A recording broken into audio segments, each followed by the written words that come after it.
Bismillahirrahmanirrahim. Bismillah, alhamdulillah, wassalatu wassalamu ala rasulillah wa ala alihi wa sahbihi wa mawalah. Wa la hawla wa la quwata illa billah. Asyhadu an la ilaha illallah wahdahu la syarikalah. Wa asyhadu anna Muhammadan abduhu wa rasuluh. Amma ba'du. Saudara sekalian yang saya muliakan, yang saya cintai, umat Islam itu sesungguhnya adalah umat yang memiliki potensi yang sangat luar biasa. Andaikan potensi itu kita gali dengan sebaik-baiknya, kita aktualisasikan di dalam kenyataan, maka umat Islam itu insya Allah akan mampu mengatasi berbagai macam persoalan-persoalan berat, persoalan-persoalan kompleks yang dihadapi pada saat ini. Kita menyadari bahwa potensi ini selama ini belum tergali dengan baik, belum teraktualisasikan dengan baik, sehingga seolah-olah kita tidak punya harapan bagaimana mendesain masa depan yang lebih baik, bagaimana kita membangun masa depan yang lebih baik. Kehilangan kepercayaan diri di kalangan umat Islam. Umat Islam tidak punya izzah, tidak punya harga diri. Kenapa? Karena selalu melihat bahwa kekuatan ada pada orang lain. Kekuatan ada pada negara-negara superpower. Kekuatan ada pada musuh-musuh Islam. Padahal sesungguhnya kekuatan itu ada pada diri kita. Ada pada diri orang-orang yang beriman.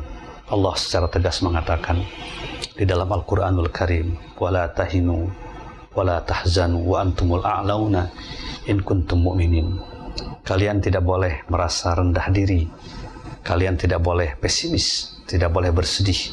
وَأَنْتُمُ الْأَعْلَوْنَ.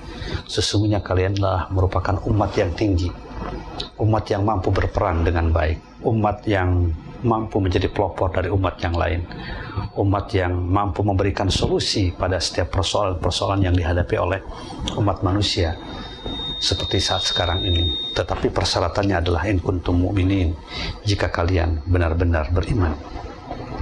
Pengertian keimanan ini adalah menggambarkan kepada kita bahwa salah satu solusi yang diberikan oleh Allah untuk mengatasi berbagai persoalan, untuk mampu mengaktualisasikan potensi itu, pertama adalah keyakinan. Keyakinan kepada kebenaran ajaran Islam, keyakinan kepada Allah Subhanahu wa Ta'ala dan ajarannya, keyakinan akan kebenaran Al-Quran dan Sunnah Rasulullah SAW.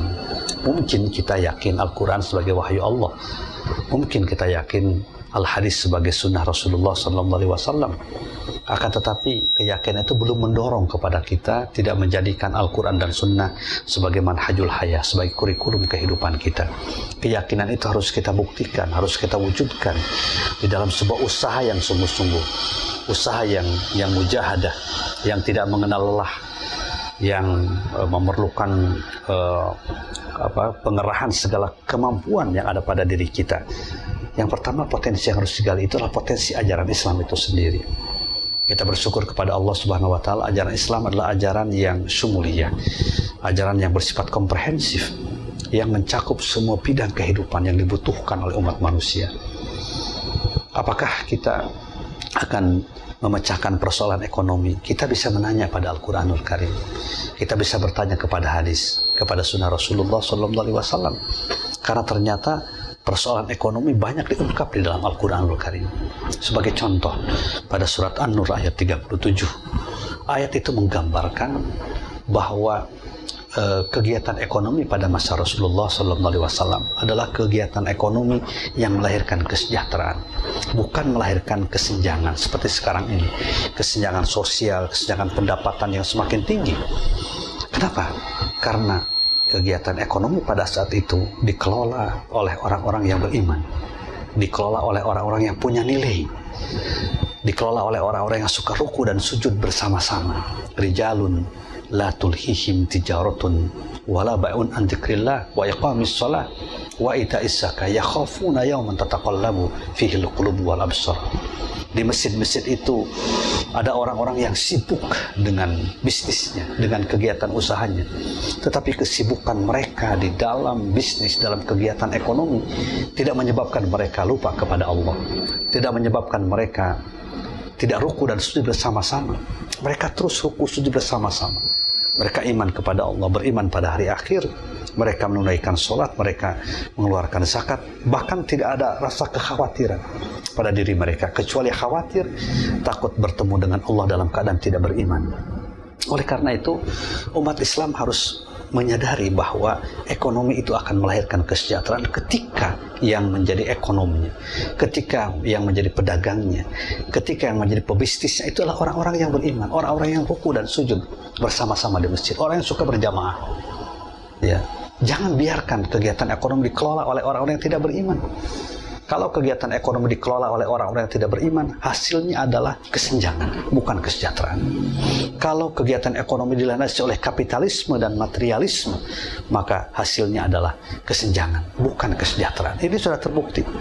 Misalnya dalam sebuah penelitian yang dilakukan oleh sebuah lembaga riset di Inggris, itu ternyata pada setiap penghasilan $100 per kapita, ternyata yang dinikmati oleh orang-orang miskin hanya 0,6% atau $0,6. Artinya $99,4. 99,4% dinikmati oleh orang-orang yang kaya. Dinikmati oleh orang yang sudah established dalam kekayaannya, established di dalam harta bendanya, established di dalam usahanya. Oleh karena itu, potensi ajaran Islam ini harus kita gali, kita aktualisasikan dalam bidang ekonomi, demikian pula dalam bidang-bidang yang lainnya. Beberapa waktu yang lalu saya pergi ke Filipina. Ketika saya menyampaikan tentang ekonomi syariah di depan sebuah forum yang banyak, yang sedikit orang Islamnya dalam forum itu di Los Baños University, itu ternyata mereka kaget. Ternyata bahwa Islam itu adalah ajaran yang membicarakan masalah ekonomi dengan pendekatan humanisme, ya, pendekatan yang bukan materialisme, pendekatan yang bukan semata-mata keuntungan yang bersifat materi, tapi lebih jauh dari ini. Sehingga mereka mengatakan sesungguhnya prospek ekonomi syariah itu sangat-sangat cerah jika betul-betul digali oleh umat Islam dengan sebaik-baiknya. Demikian pula banyak sekali kisah-kisah sekarang ini yang orang-orang yang non-muslim mereka sangat antusias untuk menjadikan ekonomi syariah sebagai solusi, sebagai alternatif dari kebuntuan ekonomi kapitalisme sekarang ini. Singapura negara minoritas umat Islam, tapi mereka ingin menjadi host dari ekonomi syariah. Inggris juga begitu. Bahkan yang menarik, pada struktur APBN di Inggris yang notabene mereka adalah negara sekuler, itu sukuk dijadikan salah satu tool atau alat untuk mencari dana, ya, dari negara-negara, dari masyarakat maupun juga dari negara-negara donor yang lain. Ini menggambarkan sesungguhnya adalah Islam di samping syumulia juga bersifat alamiah, bersifat universal. Islam itu adalah bukan hanya untuk menghadapi persoalan masa lalu, tapi juga masa kini dan di masa yang akan datang. Inilah potensi yang pertama, potensi ajaran yang harus kita gali dengan sesungguhnya. Umat Islam harus kembali kepada ajarannya, supaya kita tidak silau dengan faham-faham ideologi yang lain, yang sebenarnya tidak pernah terbukti secara empirik dalam sejarah bahwa mereka mampu membangun sebuah peradaban yang baik. Tetapi Islam secara empirik, secara dalam fakta sejarah sudah mampu membangun sebuah peradaban yang luar biasa. Tugas kita sekarang, bagaimana kita mendekatkan diri pada ajaran Islam. Kita mendekatkan diri pada Al-Quran dan Sunnah Rasulullah SAW. Kita gali ayat-ayat yang berkaitan dengan masalah kehidupan. Insya Allah, saya yakin kalau itu kita gali dengan sebaik-baiknya, dengan penuh kesungguhan, dengan penuh keikhlasan, insya Allah potensi ini akan menyebabkan kekuatan yang sangat dahsyat. Umat Islam akan percaya diri, umat Islam akan mampu mengatasi berbagai macam persoalan-persoalan, bukan sekedar persoalan keumatan, tapi juga persoalan kebangsaan, persoalan nasionalisme, persoalan internasionalisme, dan masalah-masalah kemanusiaan yang lainnya. Mudah-mudahan Allah senantiasa memberikan taufik hidayah kepada kita semuanya. Alhamdulillahirabbil alamin. Assalamualaikum warahmatullahi wabarakatuh.